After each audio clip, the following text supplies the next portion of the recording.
बैठे हुए परमात्मा को प्रणाम करता हूँ। मेरा प्रणाम स्वीकार करें।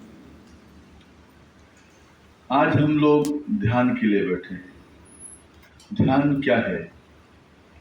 देखिए, ये संसार की परिभाषा है, सरत इति संसार। जो नित्य प्रति सरक रहा है वही संसार है। आप अपने जीवन में आध्यात्म को अपने जीवन में अनुभव कीजिए, कहीं बाहर मत अनुभव कीजिए।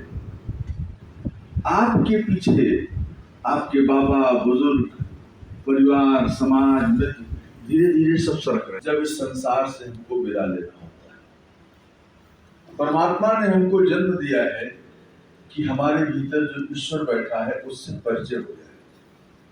ऐसा नहीं कि परमात्मा काशी में है, काबा में है, हरिद्वार में है, नहीं, घट घट व्यापक राम, सबके हृदय में ईश्वर बैठा हुआ है। कबीर साहब काशी छोड़ के कहीं नहीं गए, रैदास काशी छोड़ के कहीं नहीं गए, बुद्ध भी जीवन भर घूमे तो बिहार में और उत्तर प्रदेश में, इससे बाहर नहीं गए। बाहर भटकने से कुछ नहीं होता। संत दूरनदास साहब भी बहुत महान संत हुए हैं, जगजीवन साहब के शिष्य, घर में गांव है, उन्होंने लिखा है, या जग ढूंढूं वा जग ढूंढूं पाऊं अपने पास, सब संतन के चरण बंदगी गावे दूरनदास। आत्मा अजर अमर है, वो आपके हृदय में है। आत्मा के बाद जीव आता है, जिसमें कर्म इंद्रियां, ज्ञान इंद्रियां हैं, उसके बाद शरीर है। शरीर का जब चेतन से संपर्क होता है, शरीर जड़ है। शरीर 5 तत्व से मिलकर बना है, चित्त जल पावक गगन से मिला, सब जड़ है। और जब इसमें चेतन मिल जाता है तो बोलने वाला हो जाता है, चलने वाला हो जाता है।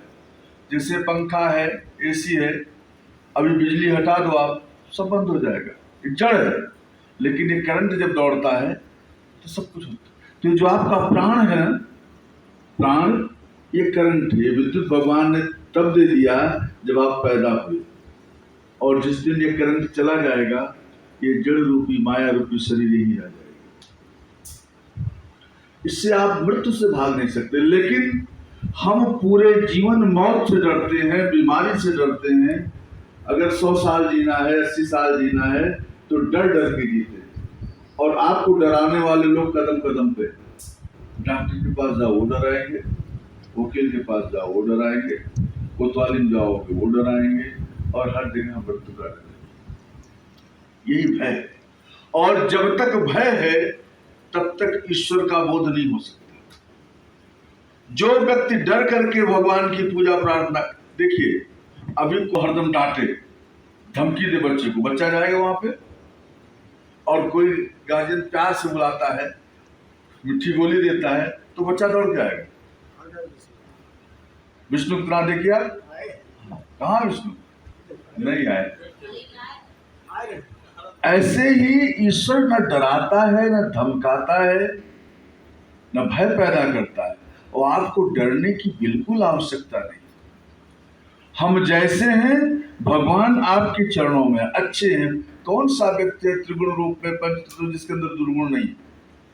हम डरे रहते हैं। और आप पंडित पुजारी के पास जाओगे तो कहेंगे, आपने ये पाप किया है, आपको नरक भोगना पड़ेगा, आपने ये कर्म किया है, आपको यहाँ जाना पड़ेगा, इतना यज्ञ करो, इतना पूजा करो, ये पाठ चढ़ाओ, रुपया उनको दो। तो बगैर रुपये कोई करावे? बताना हमको। उनको रुपया चाहिए, आपको भय मुक्ति चाहिए। ये सब व्यर्थ की बकवास है। कस्तूरी कुंडल बसे मृग ढूंढे वन माय, ऐसे घट घट राम है दुनिया देखे नाय। आपके हृदय में है, लेकिन हम जीवन भर मौत से डरते हैं, लोग डराते हैं। एक बहुत राजा था, बहुत प्रतापी राजा था, उसके पास नौकर चाकर। एक रात उसने सपना देखा सवेरे के समय, और उसने कहा कि आज मैं सपना देखा हूं कि कल जमराज आएंगे और मेरी मौत हो जाएगी, मैं मर जाऊंगा। ज्योतिषियों को बुलाया जाए और इस सपने के बारे में विचार किया जाए कि ये सपना कैसा है, क्या होगा।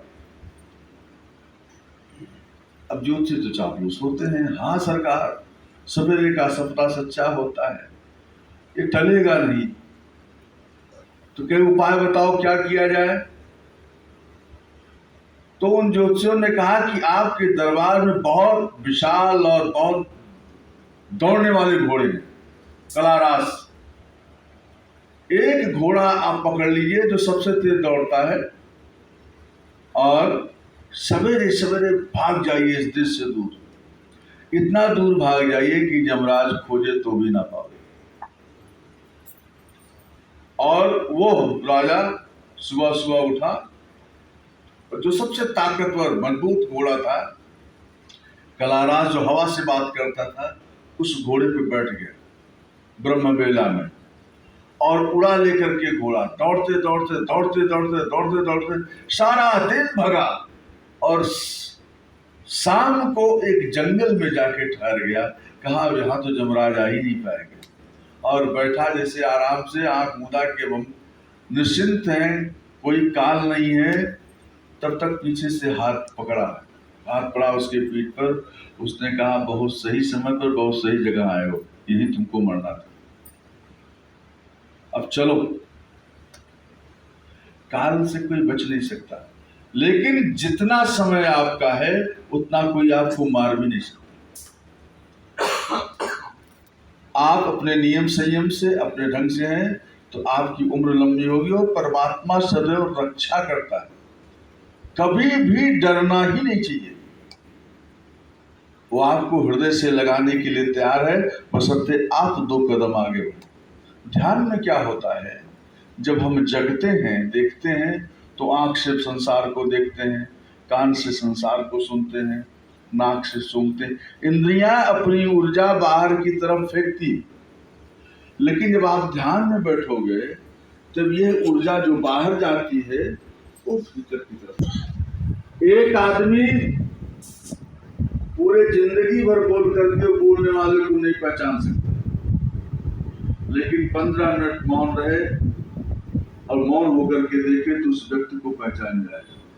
आपके मौन में, आपके एकांत साधना में 10 मिनट तो कम से कम अपने लिए, 24 घंटे में 23 घंटे, 50 मिनट आप जो सकते, 10 मिनट अपने लिए ओंकार नाद करो।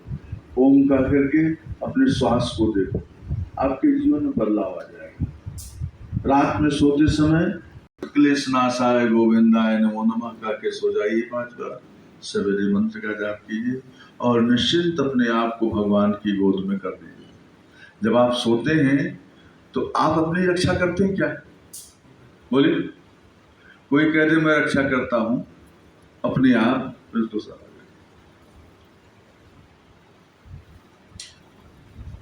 आप जब सोते हैं, जगते हैं, उठते हैं, बैठते हैं, तो ईश्वर ही आपकी रक्षा करता है। आप श्वास लेना भूल जाएंगे, रात में याद रहता है क्या? लेकिन श्वास चल रही है, हृदय धड़क रहा है, रक्त का प्रवाह चल रहा है। दिन में तो हम बहुत संभालते हैं, रात में ईश्वर संभालता है। ईश्वर हमेशा आपके साथ है। रहीमन बहु भेषज करत व्याध न छाड़त साथ। हमारे पास आर्थो डिपार्टमेंट है, कार्डियक डिपार्टमेंट है, ऑप्थेल्मोलॉजी डिपार्टमेंट है, नेफ्रोलॉजी डिपार्टमेंट है। हर अंग की दवा कराते हैं हम जा करके। हमारे फलाने डॉक्टर हैं, हमारा फलाने जगह सोर्स है, यही तो। फिर भी आप बीमार रहते, फिर भी दवा खाते। रहीमन बहु भेषज करत व्याध न छाड़त साथ। खग मृग बसत आरोग्य बन। जंगल में कौन रहता है? सारे पशु पक्षी, उनका कौन देखता है? हरि अनाथ को नाथ, सबके भगवान है। इसलिए परमात्मा हर क्षण आपके साथ है, बशर्ते हम परमात्मा को भूले हुए हैं, परमात्मा हमें नहीं भूला है। तो परमात्मा को याद करने की जो प्रक्रिया है वही ध्यान है। ठीक है, अब हम लोग ध्यान के लिए जारी करते हैं।